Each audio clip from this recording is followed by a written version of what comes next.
Hi, this is The Big Fort, and I'm joined with Tim Harkness. He's a sports psychologist, and he's coming out with a new book called The 10 Rules of Talking. And also, we've got Winston Williams here, and we're going to be interviewing Tim now. So, how did you come into doing sports psychology? What was your journey? Did psychology find you, or did you find psychology? Was it? Yeah, I I think, and this will probably come across when I talk about the book as well. I probably got interested in sports psychology because I was quite bad at sports psychology in my own sport. Okay. So I just remember playing. I'm a squash player. I still play squash, and I just remember when I was 17 years old, I played this terrible, terrible squash match, and I just thought I've got to figure this out. Yeah, yeah. So that's probably where it started.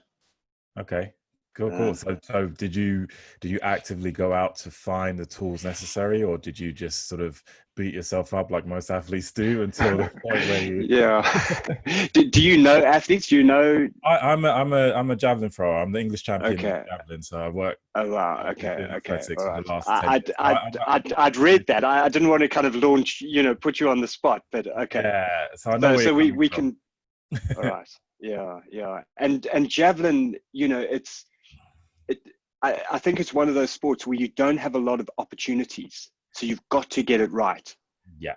Yeah. Exactly. You got six chances, and Okay. the bottom line is whatever's on the results on the page. They don't care whether you broke up Yeah. with your girlfriend, whether it's windy, whatever it Yeah. is. Yeah. That's your Yeah. result, Yeah. and it can be Yeah. quite tough, and especially when you're trying to maintain a positive outlook on things.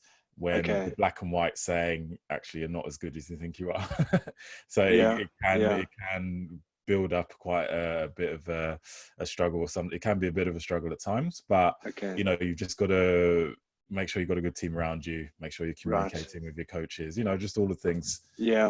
that Yeah. you'd expect. Yeah. And sorry, not to kind of, but I've never worked with a javelin throw before. But I'm guessing the other thing that is difficult is that it's highly technical, but it's Yes. also a maximal physical effort all at the same time. Yes, it is. Yeah. It's one of those in betweens where you have to, as you said, be maximal effort, but at the same time remain relaxed as well. Yeah. If you Yeah. tense up at any moment, you ruin Mm. the natural path of the energy going through your body. Yeah. And Yeah. it's people aren't aware, but it's the only track and field event where you have to run, jump, and throw. So you have to do all three of the major disciplines and combine them Okay. perfectly Okay. to I produce a didn't result. know that. All Yeah, right. because you run, That's you new do to me. that run off, Yes. jump, and then you actually throw. Yeah. So it's Yeah. to coordinate all of those Wow. things. When a good Okay. person, when you see the top guys doing it, Yeah. it's like poetry in motion. It's easy. Yeah. At that Yeah. point, it's Yeah. one of these things where I can describe it till I'm blue in the face. You have to actually. Yeah. There's a definite tangible element to it. You need to go out there Yeah. and actually throw it and see how bad you are at it, because most people are. And then you realize, okay, these Yeah. guys that are throwing to the other side of the field, how much power, strength, flexibility, coordination, speed, Yeah.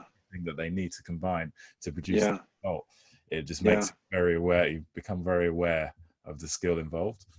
That's fascinating because last year I went to India and I was involved in the IPL cricket tournament. Yes. And I was amazed that some of the cricketers, technically, they don't throw that well. Mm. And I hadn't been expecting that. Some of these guys are like the best fast bowlers in the world, and you watch them throw and you think, you weren't Biomechanics just taught. doesn't work. Yeah, yeah, yeah. I was a little surprised by that. Yeah, I mean, you get that in I guess of a lot of events where people just sort of find their way of how their body. Yeah, yeah, You get like a good fundamental, and then you kind of tweak it to yeah, how you personally move. Because if you look yeah, at all of the yeah. 90-meter throwers, for example, they all are completely different, but they've all produced these super Okay, elite results. all right. Bearing in mind you keep the fundamentals pretty similar. Yeah, Yeah. So sure. Okay, so very interesting sport. yes, yeah, it's very, very interesting sport. Winston, have Mm. you had any experiences in sport yourself? Do you know what? I threw javelin. I remember when I was about 16, maybe 15, 16 years old. I was pretty good compared to the kids in my class, but we were throwing like 20 meters. I don't think there's anything I want to boast there right It's now. not bad. It's a start. Relatively. Start. Yeah. Start. I don't think I've ever thrown a javelin. No, really. No, No, yeah. there've been a few pretty decent South African throwers, That's especially right. the woman. There's a woman that's throwing pretty fast still, and she's around the same age as me. I can't remember her name off the top of my head. Okay, It's really okay, bad, yeah, she's doing. yeah, So yeah, yeah, tell us more about your journey. So if yeah. you've come from being a squash player, That's um, right. weren't quite reaching a potential you probably felt, and you were looking Yep. for answers to unlock that. So to Yes. Yes. So I had a experience. Like I said, I was 17 years old. I was winning a match. If I won the match, I was going to get into a team, and it all just fell apart. And I lost the match from a strong position, and I was really angry with myself. And looking back, it took me a long time. I mean, it actually took me about 10 years before I really forgave myself for that experience. hmm And looking back now, I can see that I just didn't have the tools. mm, But at the time, I thought it was some kind of moral failure, that I felt like I wasn't strong enough, or I wasn't brave enough, or I wasn't tough enough in some way. Whereas mm, now I look back and I realize, well, tactically, I was pretty naive. I hadn't been playing squash for long, and I hadn't been properly coached or anything like that. So I just didn't really know what to do tactically. And then technically, I had some flaws. And when you have technical flaws, then they're more easily exposed by pressure. yeah. And that's, one of the whole points of technique is to have this really solid technique that you can Mhm. execute even when you're nervous. Yeah, yeah, yeah, So I was kind of harder on myself than I really needed to be, or I was harder on myself than was sort of fair. yeah. And I suppose that started the journey that ended up with me being a sports psychologist. Um, and then being in psychology, that sort of started the journey that ended up with me writing this book. Then in a way was a similar process, because I also got to a point where I realized, I'm actually, some kinds of conversations I'm not that good at. Mm. And that's what got me interested in it.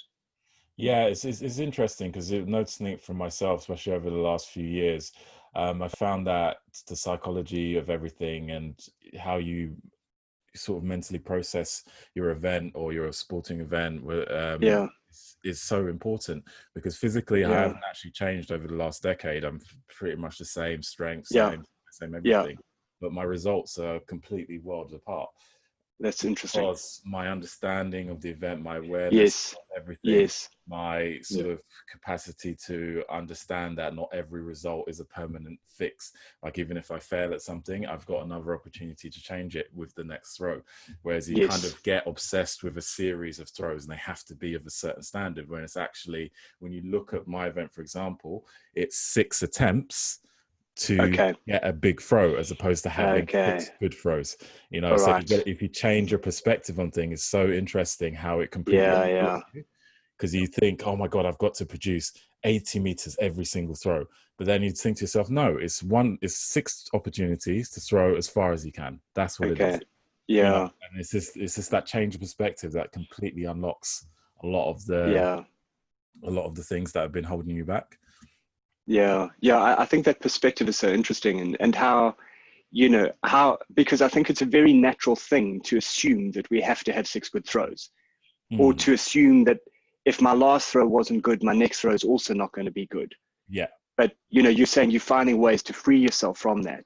Yeah, yeah, and that's been part of the things that's allowed me to say move on and progress with my technique, because you don't get sort of you're wasting energy. You're thinking about stuff Mm, that you could just put to one side and actually say, okay, fine, it didn't quite work out this time. Next time I'm going to do better, and just constantly look for that progression. And you just got yeah, to ask yourself, does it serve me to think this negatively about something? And the answer is no.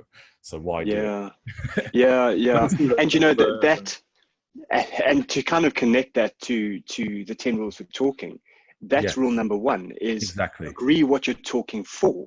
Yeah, And exactly. you're saying in this really practical way, is it helping me to think like this? If the Mhm. answer is no, well, I'm not going to do it. Yeah, And exactly. I do. So I think that was one of the things I found about talking, is that, you know what are we having this conversation for? What is the purpose of this conversation? Exactly. And a lot of the time we can end up in arguments, or just having this recurring either drama or stalemate. And we need to be asking ourselves, what are we doing this for? Yeah, because I notice this a lot, especially with coaches. You've got sometimes some athletes will have a combination of coaches, and Right. they would often have an impasse of, people have their various different schools of thought and ideals, and how to sort of move the athlete forward. And a Okay. lot of the time they come to a bit of a conflict, and it sort of becomes quite detrimental environment for the athlete. And I often ask myself, what is the purpose of you two working together? Is it to make this athlete the best athlete possible, or is Yeah. it to prop up your ego? And Yeah. Yeah. so to say that I have created this athlete, the first example, it can be very conducive for the athlete, because if you're coming from a place of wanting to, both people coming from a place that they want to help the athlete, for example, you will find a compromise at the end, because your goal is to improve this athlete, and you will come to the point of realizing that all this arguing isn't really getting us anywhere, and you will find a way through. But if one of them is all about themselves and about their ego, it's going to Yeah. be completely detrimental, because he's thinking, I want to be recognized for XYZ, as opposed to, I want to make this athlete as best as they can be. Yeah. Yeah. This is another question that needs to be asked at the beginning. What's your reasons for helping this athlete? Is it to prop Yeah. yourself up and take all the accolades of being the person associated with a successful athlete, or do you genuinely want to help that person fulfill their potential? Yeah. You know, I think immediately when we start talking about sport, it's clearly a topic that we both love, and it's a topic that we've worked in. And I mean, just what you said about javelin that I never thought of before. It's running, it's jumping, and it's throwing. Mhm. And I have a mentor who's a world-class sports scientist, Professor Tim Noakes. Mm. And I was having a discussion with him once about what is the most fundamental human thing to do. And I said, for me, I believe the most fundamental human thing is throwing. Yeah. And I think our bodies are built to throw. You know, the way that we can rotate our shoulders above our hips, Mm-hmm. and the way we use all of our levers. And there's no other creature on the planet that can throw like a human being can throw. Yeah. And he was saying, no, he thinks it's running. And, and he explained why he thinks human beings are built to run and so on. And I'm just fascinated to end up having a conversation with someone who runs and throws, and, in that most kind of two most essential human things that our bodies are built to do. Yeah. And, when you talk about that, when you throw, every single thing that you do has a purpose. Mm-hmm. Your technique, every part has a purpose, and there's nothing extra in there. You've taken that all out. Yeah. There's nothing everything works in synchrony. Everything's working towards one goal. Yeah. And, now you're describing a coaching relationship, and you're really saying that should be the same. Yeah, is that exactly. There shouldn't be any extra baggage that you're carrying. There shouldn't be things that are working against each other. Mm-hmm. Everything needs to be going in one direction. Yeah, and that's the only way. The unification, that's the key thing that's missing in society, it seems. Yeah, Is the way forward to make things work. You need to have a unified thing. And the same thing again with the javelin. There's about 6 or 7 movements happening in under a second, and they need to all be unified in the exact order for the energy to go through the body and into the implement. And if it's not correctly, or there's one part that's not missing, that's not quite there, you're going to lose a massive amount on the distance. And I guess it's the same with a lot of other sports, and it's just one of these things where you recognize the sort of importance of. I'm kind of drawing the parallels, Tim and Gavin, where you're saying about the javelin, that you're using all these different techniques and you're putting them together in 1 second. And Tim, you said that you've got better by studying psychology and these things that you've kind of, the way I see it, because I've seen it in my work, is all these different lessons you learn, you kind of put them together and you become better at speaking to people, you become better at putting your point across. And I'm seeing some parallels there about learning these different skills and then putting them together. Go ahead. I just think the javelin is an amazing metaphor for other things that we need to be good at in life. Could say that. It is. It's just one of these things where you just have to marry everything perfectly together, and then you just get an amazing result. Once everything is in line, because you again with the event, you have to separate your upper body from your lower body and create this sort of stretch reflex across the torso and across the sort of shoulder, to create the result. So even though your legs may be facing right, head, your upper body I needs can to see be that, twisted, and you need to coordinate everything together. So it's a very, very complicated sort of event, and I think the closest thing to it is a fast bowler, for example, and this is similar sort of movements, right? But as I've grown with this event and learned it, because I've come from a background of martial arts, contact sports, team sports, all sorts of things like that, and then I went straight into decathlon. Did that badly for a few years, then ended up doing the javelin, and it's been quite a journey, and it's just interesting how your perspective completely changes over the years when you start to understand how, just like all the things I've said, the fact that each time you do something, it's not necessarily a failure. You're learning from the experience, and you've got to be aware to be able to take that on and not just use it in a negative way and blow it out of proportion and have all of these sort of cognitive distortions and just completely miss the whole point of what the point of a lot of the things that you're doing. And in a way, that's what I was trying to do with talking, is take something that most of us are good at most of the time, but we're not all good at it all of the time, and just try and start to understand that part of it that, for starters, I wasn't good at. I wanted to understand where was I going wrong in those conversations that were just kept on cropping up again and again, whether it was at work or at home, or, maybe talking to a friend about some social issue. I just wanted to gain a better understanding of that. So that's really what started my journey into, the world of talking. Winston, as you say, it's I think journeys so often have a lot in common, that we need something, we want something, and we have to be prepared to gradually learn and pick up information. And and it's also about the language that you use. For example, is my coach gets really upset with me sometimes, because sometimes I work with other coaches, which isn't the problem. Because sometimes I feel like I just need a change of environment at times, because my group is mixed with lots of other types of athletes. So I'll sort of find a javelin only group just to get that sort of intensity up. And he would be explaining stuff to me in a particular way. He's from Poland, so he's got a different way of describing stuff at times. So he will say stuff to me, and then an English coach will say the exact same thing but use different words, and then all of a sudden it clicks.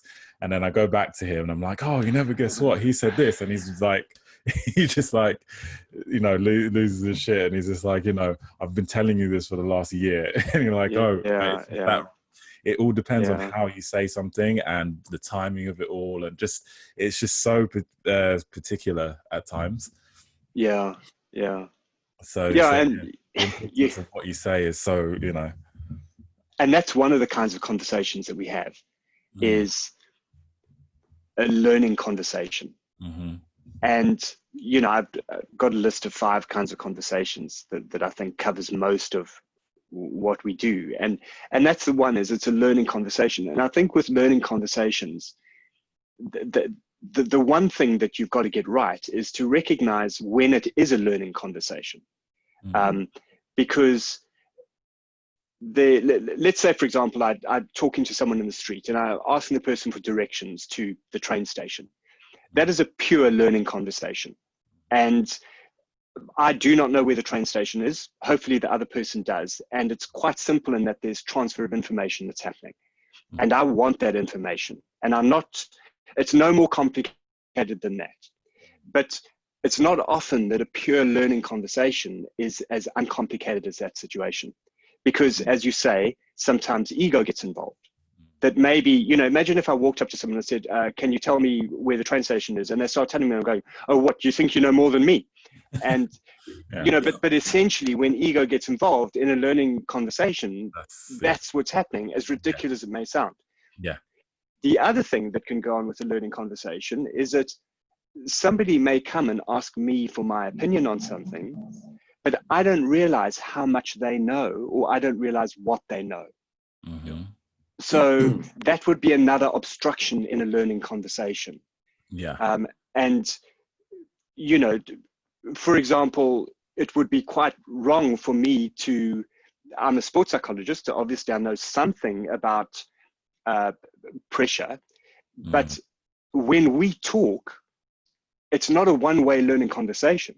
Yeah. Because you also know a lot about this. Yeah. So I've got to be sure that I'm learning from you, as well as hopefully having a perspective of my own to share. Yeah. And, you know, I think that's part of the one kind of conversation. Yeah, because everyone processes pressure in a different way, and there are a number of different. Yes, and unless I learn about you, then I can't. Well, first of all, unless I learn about you as a person, but secondly, I've got to learn about your sport, because I don't know that. Exactly. And then clearly I've had my own experiences and may have some things to share there. So yeah, because I had, you know, because I remember when I was in my early days, I've never been in complete, I've never really been nervous to compete, but at times when the pressure gets up, I always found myself yawning a lot. And then I was looking into this sort of research about it, and I saw that a lot of soldiers, when they're just about to go into battle, they get this sort of lethargy, or they just kind of start to yawn and stuff like that. And it's just very interesting how your body kind of just gets to a point where it's just too much, and then ends up just sort of going down a bit. And then I'd have to like drink about 5 Red Bulls to get myself back up again. It was just like yes. So, I've had that as well. When I was around the time I met Gavin, it's probably about 20 years ago or so. I was working in a retail store.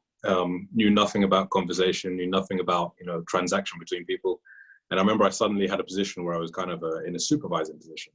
And when you talk about a lot of conversations and learning conversations, and I remember, you know, I was working with some young people. I was the youngest, and when I look back on it, I can see all the conflicts were completely based on ego. You know, I knew some stuff that I needed them to do, and they had some stuff they needed me to do. And every conflict was just about, you know, me thinking that I knew, and why don't they want to listen, and them thinking we know, and why don't he want to listen? Now, you know, look, with all the skills I have now, looking back, it's so clear how that was. It was an impossible place that would never have solved itself. It needed the egos to get out and people to, you know, just learn from each other, right? So, yeah. You know, just like you said, you know, we need an environment that's safe, respectful, you know, and all of those things for us to really get our messages across without feeling that we have to include our ego for defensive purposes and all sorts of things like that to protect ourselves, because we feel like we're under threat or someone's undermining our knowledge or our intelligence or something like that. We need to remove those elements for us to really have a truly open conversation. You know, something I used to say about sport is that the human body can execute a technical skill, and the human body can express emotion. Human body is really good at expressing emotion. I can show that I'm angry. I can show that I'm upset. I can show that I'm anxious. I can do all of these things, but I can't do both at the same time. I can't express I can't do a sporting skill and express emotion at the same time. And Winston, what you're saying, I can learn and I can look after my ego, but I can't do both at the same time. Yes. Yeah. Precisely. Yeah. And then that comes back to that rule 1. What are you doing this for? Because sometimes I need my ego to be looked after. Yeah. You know, I'm a human being. I need to feel good about myself. So sometimes I need to be taken care of. And sometimes I need someone to come to me and say, Tim, you know, I care for you. I respect you, blah, blah, blah. I need that. Yeah, of course. Everyone needs that just to get them through, to make sure that everything that you've done is sort of worth it in a way, so that, or if you have made a mistake, that you need to remind yourself that there is another chance. Because a lot of the time you get into this mode and you go into it, it's very easy to slip into a downward spiral and take this pain that you're feeling, this pain response, as a fact, as a permanent state, when in actual fact it will pass. That's where it was actually another part of your metaphor, Gavin, where you said that, you know, you have 6 tries and only one of them needs to be good. They don't need to be good every single time. And that's another thing with, like, I have a lot of conversation in my work, and it's very much built on relationships. But, you know, you can have a bad day, and if you're afraid that one bad day is going to completely destroy the relationship, it's not true. you can try again and again and again, and over time you build a relationship. So Exactly. I'm really liking the javelin metaphor again. So. Yeah. I know, it's brilliant. Yeah, it's we've got to. I think that comes with maturity and age. Like, I was interviewed by England Athletics a couple of months ago now, and they were saying, because I'm in sort of the veteran age group now, that if I started a javelin a lot earlier, would I have been more successful or had a longer career? And I said to him, probably not, because at that age, in my early 20s, I wasn't mature enough to handle all of the things that I can handle right now. Yeah. So these things happen at the right time. Like, I believe, there was a lot going on in my life. There's lots of things going on, and I don't believe that I would have been able to, or I had the capacity to really process everything in the way that I needed to, and I probably would have burnt out a lot quicker. Yeah. I would have just, not been able to succeed immediately and then jumped onto something else. Whereas as an older person, having lived a little bit, I can see that, okay, one failure, because I've had many failures, it doesn't define you. You've got an opportunity to move forward. What a lot of people, sports people, need to realize that's not part of your identity. The things that you need to take from that is that you don't give up, you keep going. That's your identity, somebody that keeps trying. And that's something that's a lot more positive and more helpful and reinforcing to a person than to just focus in on the fact that you didn't get the result that you were planning to get. You've learned something from that, even through that process. Okay, you've tried XYZ, that didn't quite work, so now let's try a different combination. You've still progressed, you've still made some sort of movement forward. Yeah. And and that kind of leads into the second kind of conversation, which is a conversation just about emotions. That sometimes we do need to talk about emotions, and sometimes we do need to talk about our egos, because we all need to feel respected and loved and worthy. And I think sometimes people talk about the negative side of ego, which is where I'm walking around thinking that I'm better than other people. And that's not a healthy place to be. But often people end up in that place because they feel that they're not worthy. And our own worthiness, or our own significance and our own dignity, I think are very valid topics of conversation. Very much so. And what you're saying, Gavin, about you've done a bad throw. Well, that doesn't affect my worth. It doesn't affect my sense of dignity. I made a mistake.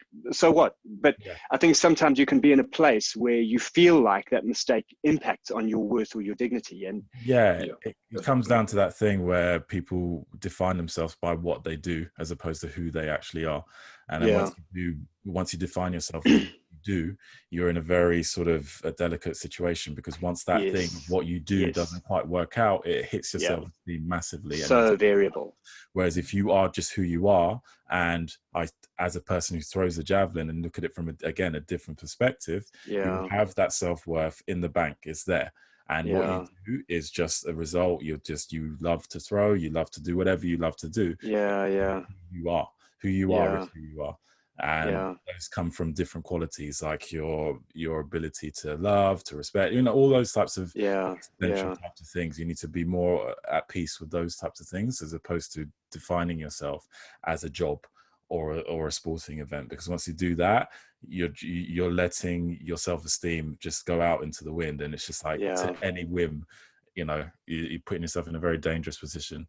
And like I said, when I was 17 years old, I had a bad squash game, and 30 years later, I'm 47. I'm still playing competitive squash, and the longer I play it, the more I just love it, and the more I'm just grateful. Like every time I step on the court, I'm just grateful. And then, as it happened, the last match that I played, I think it was on the 8th of February, I tore my calf muscle. Oof. And it's the first tear I've ever had in 47 years. And then, as it happened, then the lockdown started, and I haven't played squash since. I haven't played squash for 4 months. And it just kind of vindicated my attitude that every time I stepped on, I was just like, well, this could be the last time, and I'm just going to play it as if it is the last time, because I just love it, and I'm glad to have this opportunity.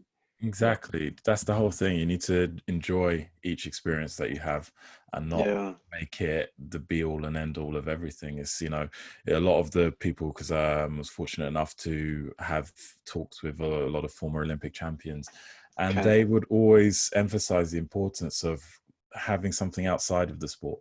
Because I've been Yeah. guilty of it myself over the years of just getting so obsessed, like that movie Whiplash, if you don't know if you've seen it, with the guy, the Yeah. Yeah. drummer. Yeah. Yeah. I was him. I was Okay. breaking up with Wow. girlfriends because they didn't understand my superior goal. I was doing all sorts of things. I was getting myself into such a crazy situation and mental state, Mm. that of Mm. obsession. And Yeah. then and my results weren't getting any better. I was putting all this pressure on myself. Nothing was going in the way I wanted to. And then it just got to a breaking point where I was just like, you know what? This is not healthy right now. And I just had to take a Yeah. step back and change things. And then the results started coming through. I started writing, I started exploring other areas, doing more Okay. art, and you just become a fuller person, because what you're doing is you're Yeah. putting yourself into an absolute position, and human beings aren't absolute. We're relative. We Yeah. need connection, lots of other things. And when you start to isolate Yeah. yourself like that, is when the problems start to come through, because Mm. everything, all your self-worth, everything that you know about yourself is riding on one element in your life, and that is Yeah. Yeah. crazy. And the tough thing about your sport is that is a number. Mm, It's if you play, like, even if I go and play a squash match, or if it's hard to tell exactly how well I played. mm, Whereas, because maybe the guy was good, maybe he was bad, whatever. mm. But for you throw that javelin and you get a number, Yeah, and it's down to a decimal point. yeah, And that's hard, yeah. because there's, in a way, it can almost feel like there's no room for maneuver. Yeah, it's a different type of competition, because I've played squash for my university team and tennis and all that Okay. stuff. So I've Okay. done all the Yeah. sports Yeah. you can think of. And when I go back to playing tennis, which I did recently, it's a Mm. different type of competition, because when you're Yeah. throwing, when you're doing athletics, you're literally competing against yourself. You put Yeah. all of this time, knowledge, and everything, and you're there on display for those six Yeah. throws and that Yeah. moment. Whereas when you're playing a game like tennis or football or any other sport, what you do has a direct effect on your opponent and vice versa. And so it's a different type of mentality you have to sort of get yourself into, because there's no one on the javelin that can stand in front of me or punch me or push me to put me off. It's just me Mm. and me Mm. only. Whereas with tennis, with squash, there's elements and things that you can do to gain an advantage in different ways. And Yeah. it's interesting how you have to change your mindset, because when I start playing tennis, I find it very difficult to imagine myself throwing again. It's very strange. Like, I just feel like my movements and how I'm Really? competing and the That's interesting. mindset that I need to get myself into is a bit different, because when I'm playing Okay. tennis, I'm like, okay, I'm going to look at him in a particular way. There's all sorts of tricks Yeah. you Yeah. can do Yeah. to put them Yeah. off, and all sorts of ways you can play and just play really Yes. horrible shots to put him under pressure. I'm, There's all sorts I'm of sure things you that guys you can have. directly do. I'm sure you guys have some experience with this. Something I read in psychology was to do with it was actually to do with tennis players. The way you can put a tennis player off before a Yeah. match is to ask them how they perform a particular movement. Yeah. The Yeah. movement that they've got, so it's they don't think about it anymore. But it's like, so how do you do that? And Yeah, apparently that can Winston, really put my someone dad off. gave me that exact piece of advice. yeah, that's good, because what happens is, because a lot of what we do, and the reason why we practice so much, is for it to be reflex. So if you look at the great tennis players like Steffi Graf, Yeah. she's got like maybe 4 or 5 different shots, but she gets herself into position every single time to play that perfect backhand. Yeah. And that's the whole thing. You do it to a point where it's reflex. And then when you put that into a person's head of the mechanics of the movement, they're thinking too much. And then it starts Yeah. becoming reflex. And that And moment, split second, yes. is different. And if I can just seize on that, because, we're talking about this notion of reflex and then having something in your head. Mm. And that's part of us as human, so I keep coming back to this notion of what does it mean to be human. And it's human to run, it's human to throw, and it's also human to have this weird split between doing things automatically and doing things deliberately. Yeah. And there are times when we need to be automatic, and there are times when we need to be deliberate. Yeah. And we actually have to embrace both sides of ourselves. Yeah. And the funny thing is that as a javelin thrower, when you get this number, it's almost too easy to be deliberate about it. That you go, well, this is an 82.76, and that's a this or that's a that. But you can have this very conscious, very analytical approach to that. Whereas maybe what you need is a more intuitive, creative way of understanding the throw. Yeah. But at other times, when you're talking about something else, maybe you're using a creative approach, but you should be using a deliberate approach. Yeah. And, that's something, if you talk about playing tennis, we've got this creative and we've got this deliberate side, and we've got it in conversations, we've got it in daily life as well. And we got to use both. Yeah, definitely. Because, what the brain does is like with how they program sort of basic artificial intelligence is that you've got a particular movement and pattern, and the brain sort of recognizes that. And then when you give something slightly outside of that, it uses the same connections, but sometimes the result isn't the same, so that you can get it wrong there. So it will do something just to speed up the process, but sometimes, and that's where a lot of cognitive distortions come into play, where you kind of, your brain just goes boom, boom, boom, boom, boom. So it must be this, similar to something else. And that's, and then this is where the problems come into. So that's where the deliberate part needs to come in. You need to be aware and be able to remove yourself from that automatic process, because the brain doesn't always get it right. So you need to be able to recognize when it's time to remove yourself from that sort of situation. And that comes in, say, like the wind may be a bit different, because you've got a lot of competitors, for example, who throw just one way because their reflex are telling them. And then what they do is when it doesn't work, they throw even more like that one. They go harder, faster. That's going to be the answer. And in reality, the reality is they need to change your position. You need to change the angle. You need to change your body. You need to go slower. You need to be more controlled. You need to be more deliberate, as you said, with your movements, and understand the sequence of what's going through. Because, like, for example, last year, I had a very similar situation where the weather was terrible up in Manchester, as it always is, invariably is. So torrential rain. My family are from Manchester, by the way, so I'll tell you saying bad things about the place. So it's like, the rain was pouring down. It wasn't particularly nice wind either, and all of us were throwing pretty badly. But because I'm quite experienced, I was able to throw in different ways or understand different ways. So you got younger competitors who are very, very talented, who are extending their run up, going faster and faster and faster, and the javelin was coming nearer and nearer and nearer. It's one of those sports where the harder you try, the less distance you're going to get. He's going harder and harder and harder, and he just wasn't aware. He wasn't able to get off that loop. He was just going round and round in his head. Okay, I've got to go harder. And then what I did was I did the absolute opposite. I halved my run up, decided to be deliberately more controlled. That's a bold decision. Yeah, I could, because I've got the experience and I understand what I needed to focus on. And what I needed to focus on is make sure that I'm hitting my positions as best as possible in a controlled manner, in a very deliberate manner. So I halved my thing, and then I ended up throwing 4 meters further than everybody else in that competition. Not because I'm better than everybody else, because their personal bests were better than mine, some of them, but I was just able to recognize that I needed to come away from what my reflex was and actually do a deliberate It's kind of a technical advantage in a way, right? Yeah, and this is the thing. This is where sort of sports psychology really helps a lot of athletes, because lots of I'm sure you've come across it, lots of people with physical attributes to die for, but for some reason it's not quite clicking. And you need to be able to understand how to unlock that and sort of say to them, look, you can't just go full blast every single time. You need to actually be aware of the things that you're doing so that you can actually progress in a way. Yeah. And that thing of going full blast, I just think, I think one of the reasons why so many people love sport is because there's so many lessons to learn from it.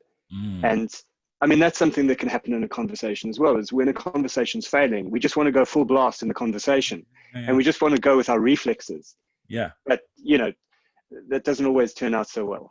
Well, there's an idea that we're as human beings, we are goal orientated. We have something that we go after, and like sport is the ultimate situation where you have something you have to go after, and you use everything to go after that point. And I think that's why everyone resonates with it, because it's precisely what we're designed as human beings to do. And and the funny thing is, because it is so true, I mean, all of us as sports fans or athletes, I mean, I can remember watching matches. I've got a friend he's a professional squash player, and I'll be but he plays in the US. So sometimes I'm watching matches late at night and I'm sitting in bed with my laptop and I'm jumping around in the bed and waking up my wife. And, just because I'm so kind of interested in whether he's winning the next point or not. Yeah. So we're very goal directed. Yeah. And it's we need to learn to take a step back sometimes as well. Yeah. But it's one of these things that evokes so much emotion. And once you've attached that emotional sort of thing to it, it can help. But sort of live it, once you start to care vicariously through your friend in that respect, because you know what that feeling is, what it's like to be on the court, and when the stakes are pretty high, you can't help it. And that's what's the beauty. You see these great athletes do these amazing things, you just know how high the stakes are and how much it means and how much control it takes to still maintain all of that technique and while watching you. And I think, I love I love listening to athletes talk. I love hearing athletes tell me what they do, and just hearing you describe those 6 things that have got to happen in a javelin throw in a second. That's absolutely fascinating to me. And the one thing is, sadly for me, I'm never going to experience that. That's just, unfortunately, that's just not going to happen for me. So the best I can do is sort of experience it vicariously and watch, and I'm going to go and I'm going to be watching this. I'm going to look on YouTube. I'm going to, what are those 6 steps, and can I see them? Can I watch them happening? And the point that you're making about how you got to separate the top half of your body from the bottom half of your body, I never thought of that before, but now you say it, it's really clear to me. And that's fascinating and that's interesting, and it kind of relates to other athletes that I've spoken to. Say you got to do different things with different parts of your body at the same time. So that is amazing. And then I think a question we can have about our daily lives, or about our emotional lives, or about our talking is, well, can I improve? Can I get better? That I've been me for however many years, and this is how I do things. Can I actually get better at conversations? Can I have a better conversation within my family or with my boss? Or, I think that's one of the big questions is. Yeah. And I think it does boil down to exactly that. What questions you ask yourself, what, you've got to sort of change your angle at sometimes to come up with the best questions that will give you the answers. Because that's what our brains are. They're problem solving machines. So you need to go on. Yeah. I'm looking at when you're saying that you won't get to experience it. I feel like the way Gavin is describing the javelin, I feel like I experience that in the work I do. It's very much about relationships. It's very much about talking to people. And over time you start to learn new skills, new ways to speak to people, and then it is about putting all those skills you've learned, putting them together. Because when you have like a bad transaction with someone, you can feel it immediately afterwards, and often you know exactly what you did wrong. And so, I need to fine tune that, and then you get better at speaking to people. And I really resonate with that metaphor about the javelin, because I can see where I've been speaking to people in the past, and now I leave almost every transaction with a really good feeling, knowing that I've said the right thing, done the right thing. Maybe it could have been better. And also, when I've made a mistake, I can almost always pinpoint exactly what I did wrong. And that's so valuable. Yeah, it's about ownership, taking responsibility for the things that you've done and being aware of that stuff, so that you then in future you can make those improvements. And actually become more efficient if it's need be, or use different language, because it's so important, the things that you say and how you say it and the tone and all the rest of it, because you pick up on all of those different things, and it sets off a different chain reaction within the person, and it has an effect on the environment that you're in, and it can affect your ability to learn something. It can change everything completely, just even from a simple greeting. If you said hello to me and I went, yeah, I'm all right, compared to, yeah, I'm doing great, all of a sudden you're feeling a little bit better about yourself because I've given you that energy. It's tiny little things like that just completely make a complete difference to people. Talking about greetings, that was something. So I lived in South Africa for the first 37 years of my life, and then I moved to this country, and I didn't realize how culturally different this country is. Because one of the things in South Africa is that it's polite to not initiate a greeting to your superiors. Okay. So if you want to show respect to someone, you walk into a room, you don't say hello to them. You wait for them to say hello to you. Oh, okay. But in this country, it's totally different. Yeah, it's Because if opposite. you walk in a room here and you don't say hello to someone, they're like, this guy's Problem. rude. Yeah. And and then even in more sort of in other situations, eye contact, where I come from, sometimes eye contact is considered to be disrespectful. So if you're talking to somebody, you shouldn't look them in the face. Whereas here, it's considered to be, if you don't look at someone, it's kind of dismissive. Yeah, it's interesting how culturally we have different interpretations. Yeah, yeah. Various different channels. Have you read a book by Malcolm Gladwell? He talks about the Sandra Bland case. No, I've read a few of his books. I haven't read that one. There's a book called Talking to Strangers. Really, really, Okay. just something you point out there, where Sandra Bland, she got shot. She got shot in custody or an actual stop by the police. But it was a case of where the police officer just simply couldn't read her body language, which, analyzing it afterwards, all of us would be able to very clearly see what happened. But in the situation, right. He was a relatively new police officer, and, he just couldn't read any of the body language, and it ended up with this girl being killed. So it shows how important, understanding these, like you just explained, culturally in one place to another, it can be very different. And I've lived in 3 different. I've experienced that, and going to. What are the different countries where you've lived? I've lived in the UK. I've lived in England, London. I've lived in Denmark, where I live now, and I've lived in Poland, Warsaw. I remember going to a wedding in Denmark about 15 years ago, and everyone's in their suit. It was summer. It was really hot, and I was just beginning to take my jacket off, and everyone's like, "No, no, no, no, no! Oh, really? You can only take your jacket off when the groom was taking his jacket off." Okay. And I didn't know that. Yeah, it was really respectful at that point. Okay. Yeah. It's really interesting. So going back to your book, let's go through the 10 steps of your book, and we'll talk about each one. All right. So the first one that we've probably covered quite a bit is agree what you're talking for. Yeah. That let's just have clarity about that. And what I mean is that sometimes, you don't have to do this all the time, because sometimes we're just having a nice conversation, and then the conversation flows and it's natural and it's automatic, and, it feels good. But other times, for example, in that coaching conversation, what is the objective of this conversation? And that can be useful to clarify. And, just to link it to something topical, Dominic Raab, the Foreign Secretary, yesterday, he said to the media, for him, taking a knee is an act of submission, and he thinks it comes from Game of Thrones. And now my question to him, apart from all of the others, is, what are you saying that for? Yeah. What is the point of that sentence? Yeah. Because it didn't just pop out of your head. Yeah. I'm interested to know what was his objective.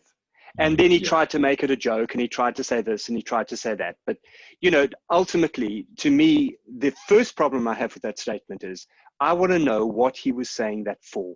And I'd like him to explain that to me. So, so sometimes we don't need to have a tough conversation about what something is for. But until he's actually explained what he said that for, I don't think we can really say anything more useful about the statement. Yeah, exactly. So, that's rule number 1, is just establish clarity. Yeah. Rule number 2 is that accepted agreement takes skill and effort. And, if Winston, I'm with you 100% on this javelin metaphor, it's brilliant. So I'm going to use it again. And that is that, if you take that you throwing a javelin in Manchester in the rain, you accepted that throwing a javelin in the wind and the rain is difficult. So you were not thrown because you accepted the difficulty. The others did not accept the difficulty, and that's what caused the problem. The problem was not the difficulty. The problem was that they had not accepted the difficulty. Yeah. And I think conversations are the same. Some conversations are really difficult. Yeah. But we don't that's not a problem, because human beings, we're good at solving things. We're good at striving. We're good at persisting. We're good at being motivated. But first we have to accept that it's difficult. Exactly. And through not accepting, they've put themselves in a fixed state, so they're not able to adapt. Yep.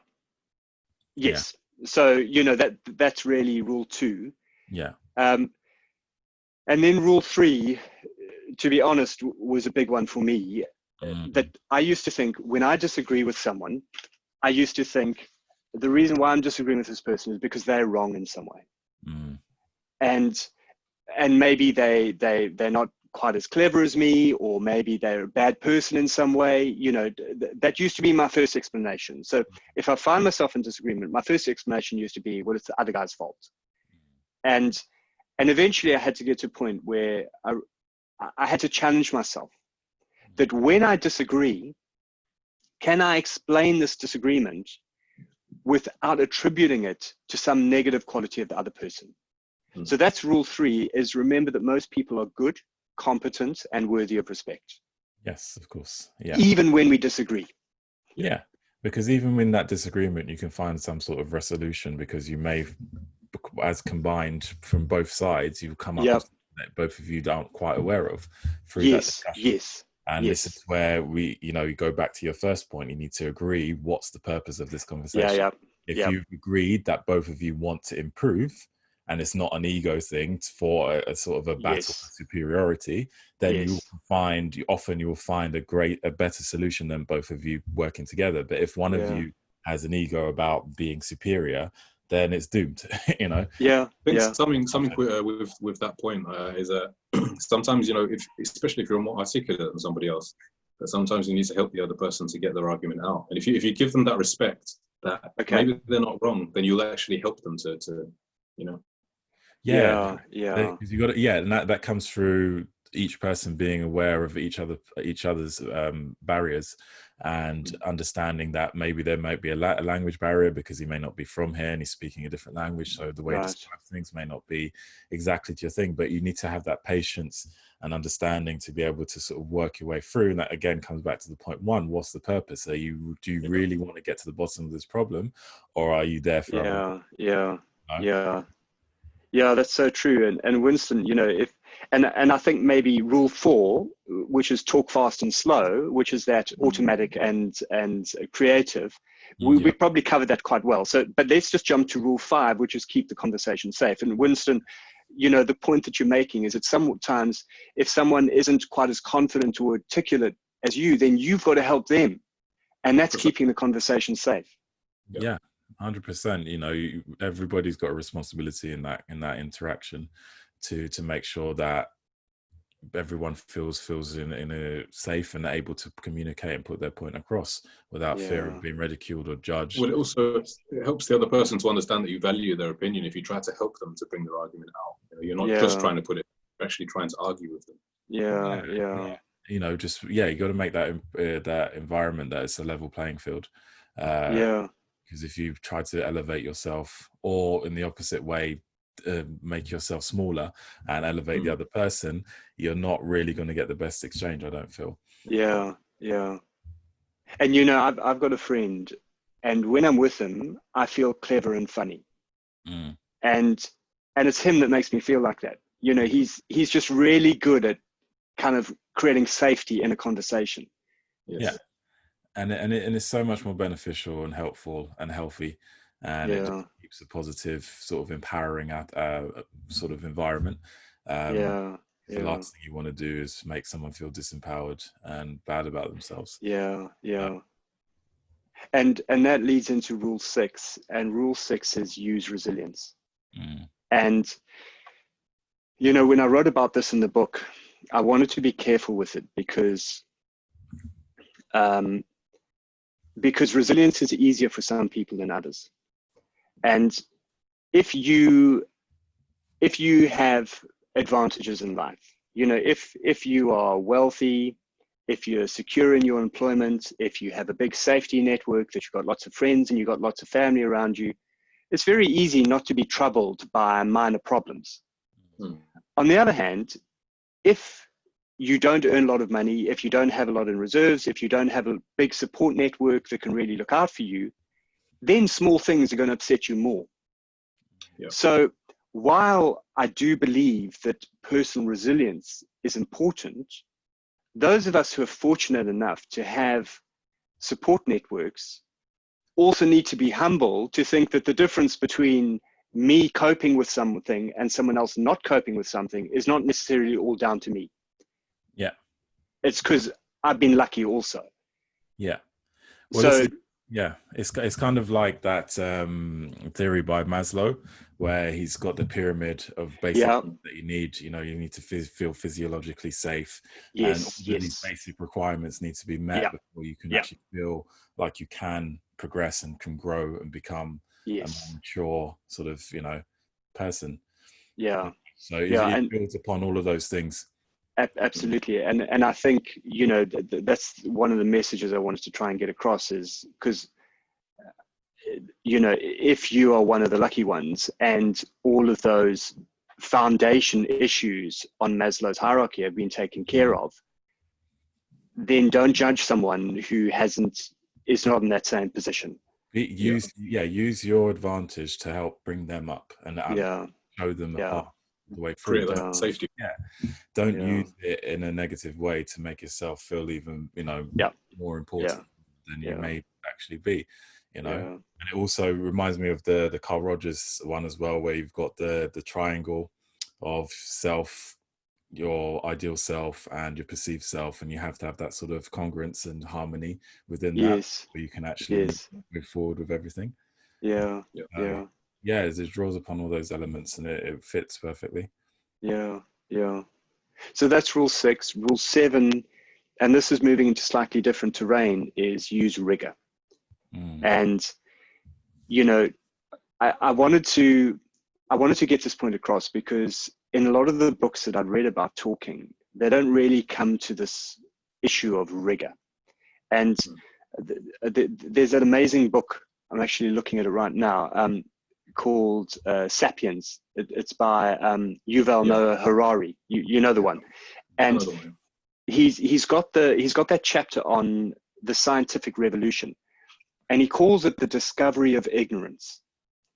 And when I read that, I thought, that is amazing. I'd never thought about it in that way before, that to be scientific means discovering that you do not know something. 100%.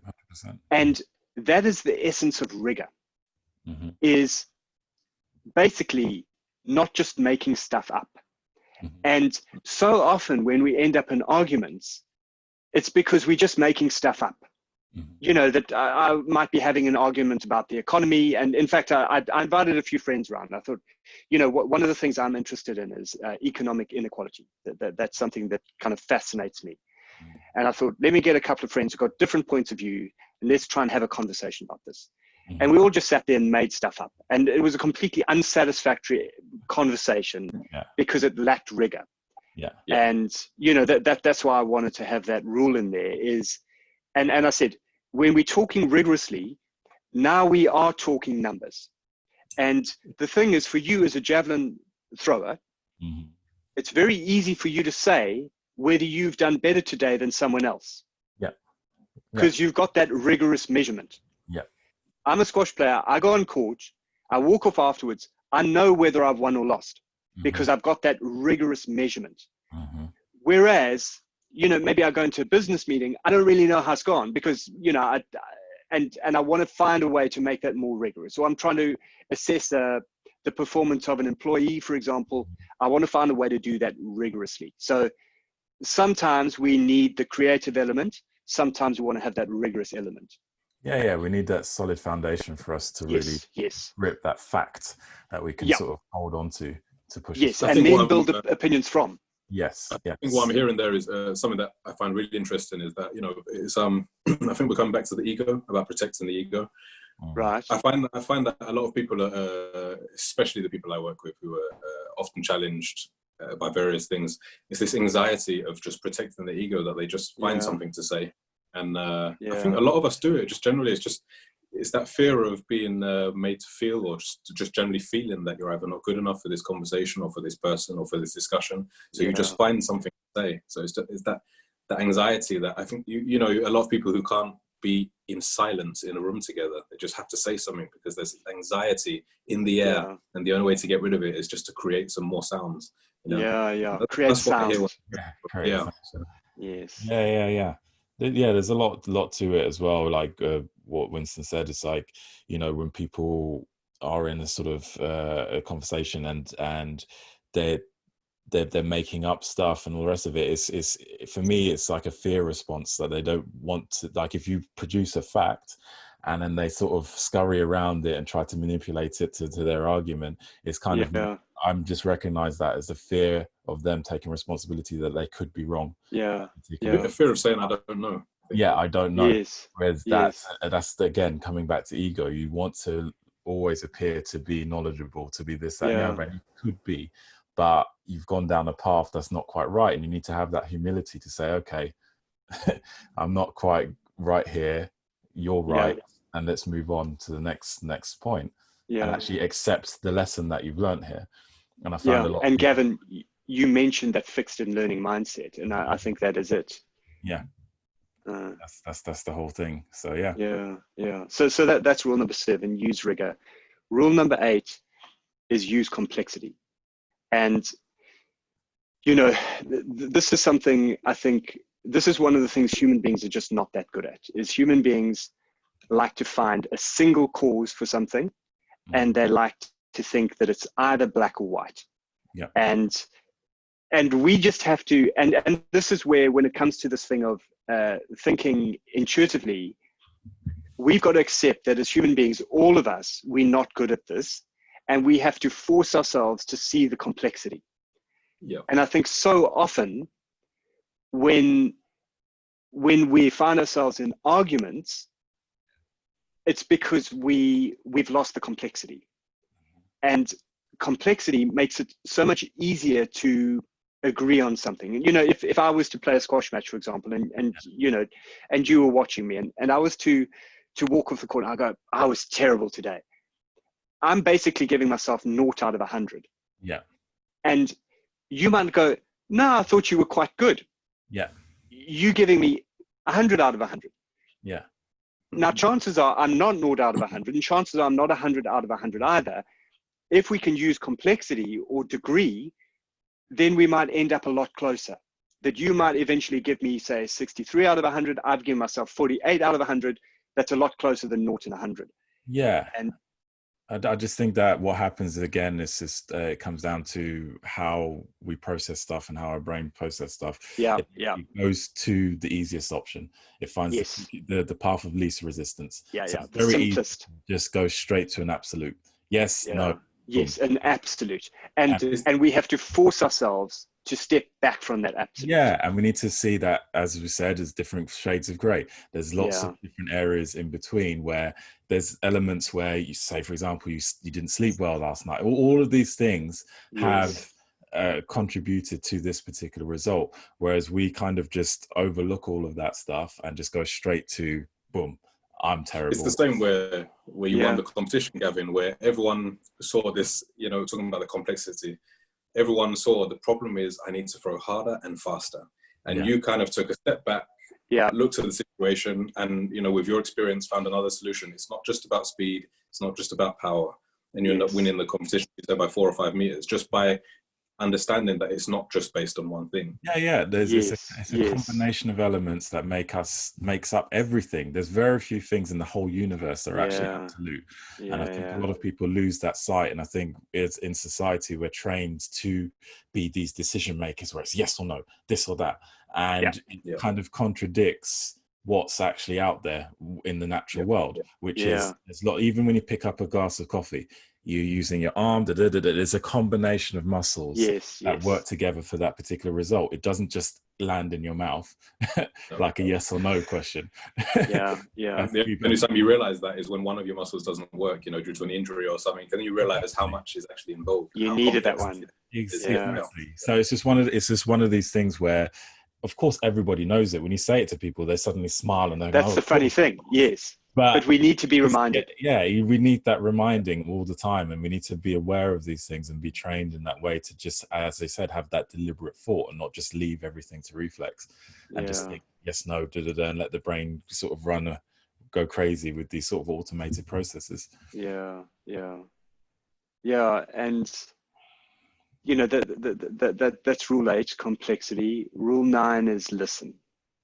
And when I started to write this chapter on rule 9, I started to do research into listening skills. And listening skills are, eye contact, body language, ask questions, and so on.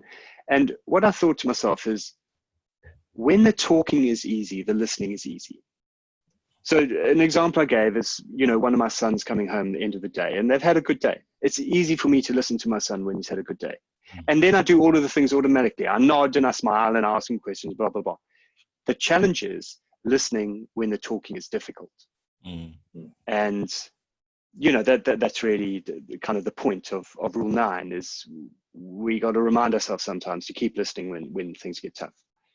Yeah. It's a matter of, empathy and compassion, and knowing that that person needs a bit extra attention possibly to get through that communication and to bring them back to a state where they are feeling good about themselves.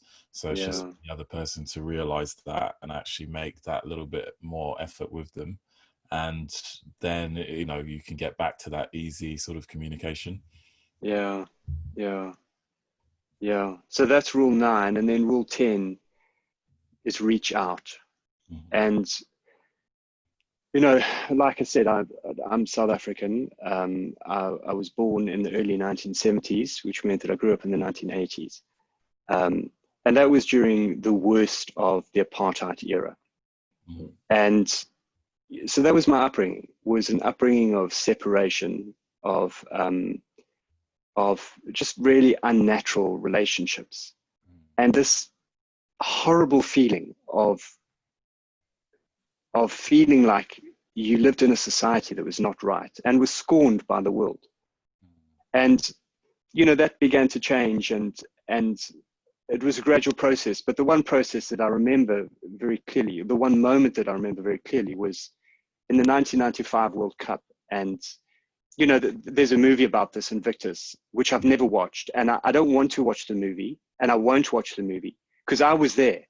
I was there for the real thing. Yeah. And I don't want my memories of that to be changed. And I mean, it's fine if you're not there, then watch the movie because it's a great movie and it's a great moment.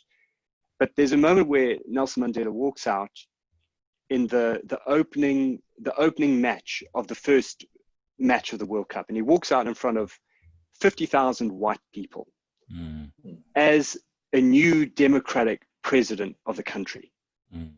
And in that moment, he is reaching out to people, because this is someone who personally was in prison for 27 years, but as part of a group of people who've been subjugated for centuries. And finally, he is in a position of power. And his response to that power is to reach out and forgive. And, I remember that moment of it happening as a young white guy sitting there watching my president reach out to me. And that is a moment that is still moving for me. Yeah. It's moving just hearing about it, to be honest. Yeah, it really is. It's incredible. It resonates. And, and I just think, whatever arguments we've got going on in the world at the moment, and there seem to be a lot. In South Africa, we had it pretty bad, but we had amazing people who were prepared to reach out. And, I just think we've got to remember that as well. Yeah. Yeah, no, 100%. 100%. That's great. Yeah. That's really, really good. So yeah, that's the whole book. Yeah. It's very, very interesting. It sounds really, really good. So just going back to your sort of what you do, have you when applying these things, Yeah. are there any examples of a situation where you've had to use a combination or even all 10 of them with a particular athlete? And what's the differences have you noticed between an individual sports person and someone that's part of a team? Does the Yeah. team have a massive influence? Do you find yourself fighting against the team mentality to get your message through? Or, you know, what's the... Yeah.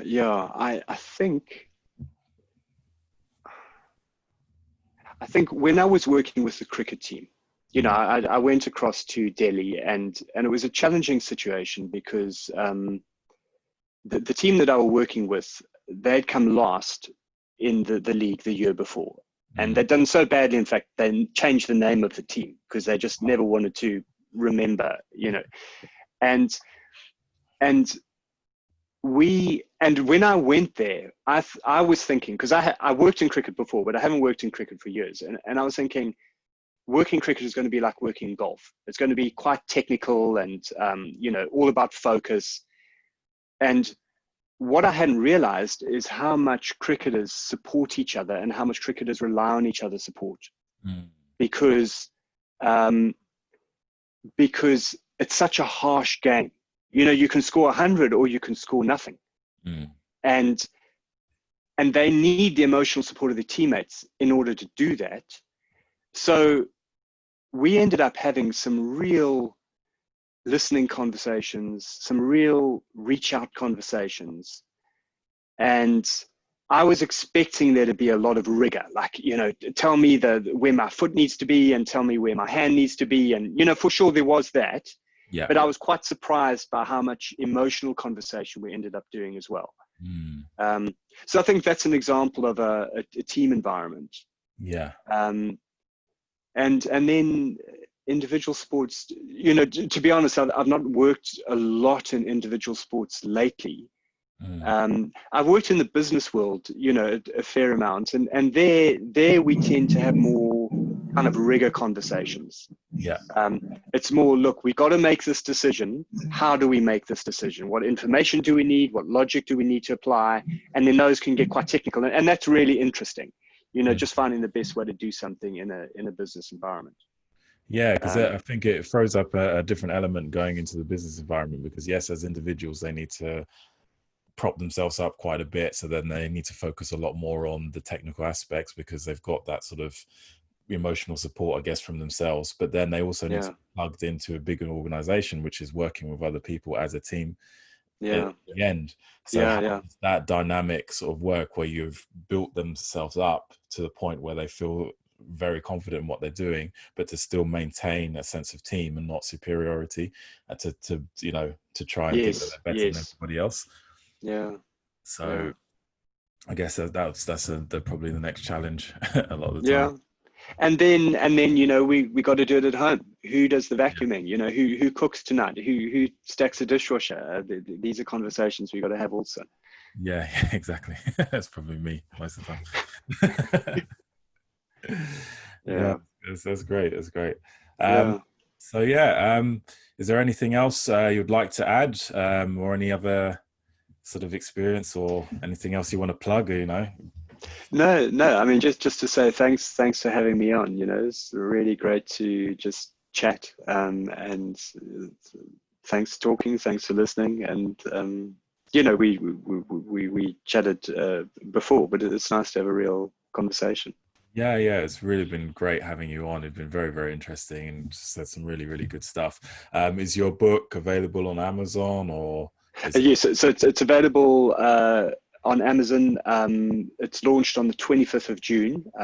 So it's available in a hard copy, and it's available on audiobook as well. Okay, great. We'll put the link down below so you can find it. Thank you. Yeah, send me all the links and everything where we can find you and information. I'll do that. Okay, excellent. I'll do that. The links below. Okay, well, thank you very much, Jim. It's been fantastic. Thank you. Yeah, great to meet you, Gavin. Nice to talk, Winston. Nice to meet you, Thanks for having me. Yeah. Great. All right. As well. And this has been the Big Four, and I'll see you soon. Bye.